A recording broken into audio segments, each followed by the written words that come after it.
Abu Ubaida കൊല്ലപ്പെട്ടെന്ന് Israeli മാധ്യമങ്ങൾ സ്ഥിരീകരിക്കാതെ IDF-ഉം ഹമാസും. ഇപ്പോഴത്തെ അന്താരാഷ്ട്ര വാർത്തയിൽ ഏറ്റവും പ്രാധാന്യമുള്ളത് ഈ ഒരു വാർത്ത തന്നെയാണ്. അൽ-ഖസാം ബ്രിഗേഡിയറുടെ ലീഡർഷിപ്പിലുള്ള അബു ഉബൈദ അപ്രതീക്ഷിതമായിരിക്കുന്ന ഒരു ആക്രമണത്തിൽ ഇന്നലെ രാത്രി കൊല്ലപ്പെട്ടു എന്നുള്ളതാണ്. അതോടൊപ്പം കുടുംബങ്ങളും മറ്റ് ഈ പോരാട്ടം നടത്തുന്ന ആളുകളിൽപ്പെട്ട ആളുകളും സംയുക്തമായ രീതിയിൽ കൊല്ലപ്പെട്ടിട്ടുണ്ട് എന്നാണ് സൂചന ലഭിച്ചത്. ഒരു ബിൽഡിംഗ് അപ്പാടെ തന്നെ തകർന്നു പോയിരിക്കുന്നത് മധ്യ ഗസയുടെ ഭാഗത്താണ് ഈ ആക്രമണം നടന്നത് എന്ന റിപ്പോർട്ടിൽ കാണാൻ വേണ്ടി സാധിക്കുന്നുണ്ട്. താമസിച്ച ഇടങ്ങളെ ടാർഗറ്റ് ചെയ്തുകൊണ്ട് ഇസ്രായേൽ നടത്തിയ സ്ട്രൈക്കിലാണ് അബു ഉബൈദ അടക്കം അദ്ദേഹത്തിൻ്റെ കുടുംബം അടക്കം കൊല്ലപ്പെട്ടത് എന്നുള്ള വിവരമാണ് ഇസ്രായേലി മാധ്യമങ്ങളിൽ നിന്ന് പുറത്തു വന്നത്. ഇതിൻ്റെ ആധികാരികതയുമായിട്ട് ബന്ധപ്പെട്ട കാര്യം ഇപ്പോൾ സംശയം ജനിപ്പിക്കുന്നതാണ് എന്ന് മറ്റൊരു റിപ്പോർട്ടും കാണാൻ വേണ്ടി സാധിക്കുന്നു. അപ്പോൾ ഈ പറയപ്പെട്ട കക്ഷി ഇതിനു മുൻപ് തന്നെ 2-ലധികം പ്രാവശ്യം മരണപ്പെട്ടിട്ടുണ്ട്. ആ സമയത്ത് പിന്നീട് ഒരാഴ്ചയോ അല്ലെ 10 ദിവസമോ കഴിഞ്ഞതിന് ശേഷം പ്രത്യക്ഷപ്പെട്ട് ഞാനിതാ മരിച്ചിട്ടില്ലെന്ന് അയാൾ തന്നെ പരിചയപ്പെടുത്തുന്ന ഒരു സന്ദേശങ്ങളൊക്കെ പല ഘട്ടത്തിലും ഉണ്ടായിട്ടുണ്ട്.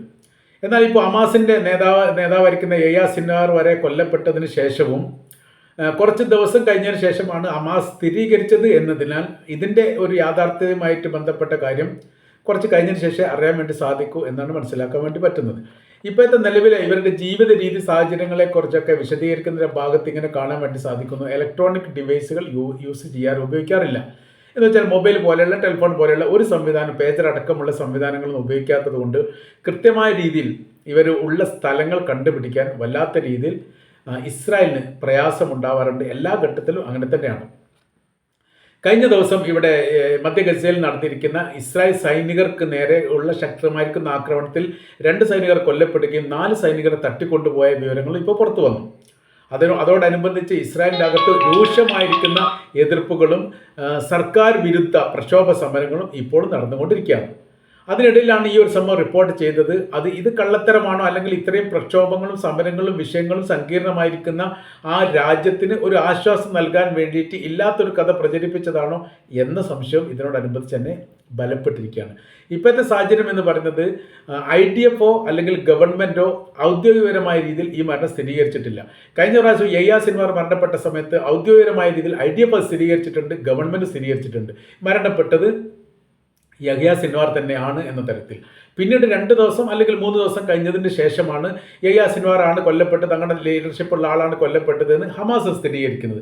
ഇപ്പോഴത്തെ അതിൽ നിന്ന് വ്യത്യാസം എന്ന് പറയുന്നത് IDF-ഓ ഇസ്രായേൽ ഗവൺമെൻറ്റോ സ്ഥിരീകരിച്ചിട്ടില്ല എന്നതിനാൽ ഇതിൻ്റെ വിശ്വാസ്യതയുമായിട്ട് ബന്ധപ്പെട്ട കാര്യം വലിയ രീതിയിൽ സംശയത്തിൻ്റെ മുനയിൽ നിൽക്കുകയാണ്.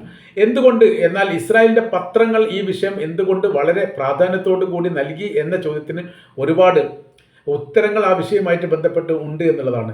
ഇസ്രായേലിൻ്റെ പത്രങ്ങൾ നൽകിയതോടുകൂടിയാണ് യൂറോപ്യൻ പത്രങ്ങൾ അത് ഏറ്റെടുത്തത്, മറ്റ് സോഷ്യൽ മീഡിയകൾ ഏറ്റെടുത്തത്. അങ്ങനെ വ്യാപകമായിരിക്കുന്ന ഒരു പ്രചരണവുമായി ബന്ധപ്പെട്ട കാര്യത്തിലൂടെയാണ് ഇപ്പോൾ ഈ പറയപ്പെട്ട മരണങ്ങൾ, ഈ അൽ-ഖസാം ബ്രിഗേഡിൻ്റെ നേതാവിൻ്റെ മരണവുമായിട്ട് ബന്ധപ്പെട്ട കാര്യങ്ങൾ നീങ്ങിക്കൊണ്ടിരിക്കുന്നത്.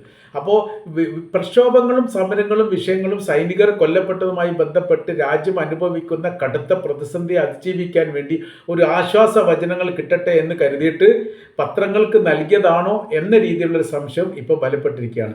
ഏതായാലും സ്ഥിരീകരണവുമായിട്ട് ബന്ധപ്പെട്ട കാര്യത്തിന് IDF തന്നെ സ്ഥിരീകരിക്കാത്ത സ്ഥിതിക്ക് ഇതിനൊരു യാഥാർത്ഥ്യവുമായി ബന്ധപ്പെട്ട കാര്യം ഇപ്പോഴും സംശയത്തിൻ്റെ മുനയിലാണ് നിൽക്കുന്നത് എന്നാണ് നമ്മൾക്ക് മനസ്സിലാക്കാൻ വേണ്ടിയിട്ട് സാധിക്കുന്നത്.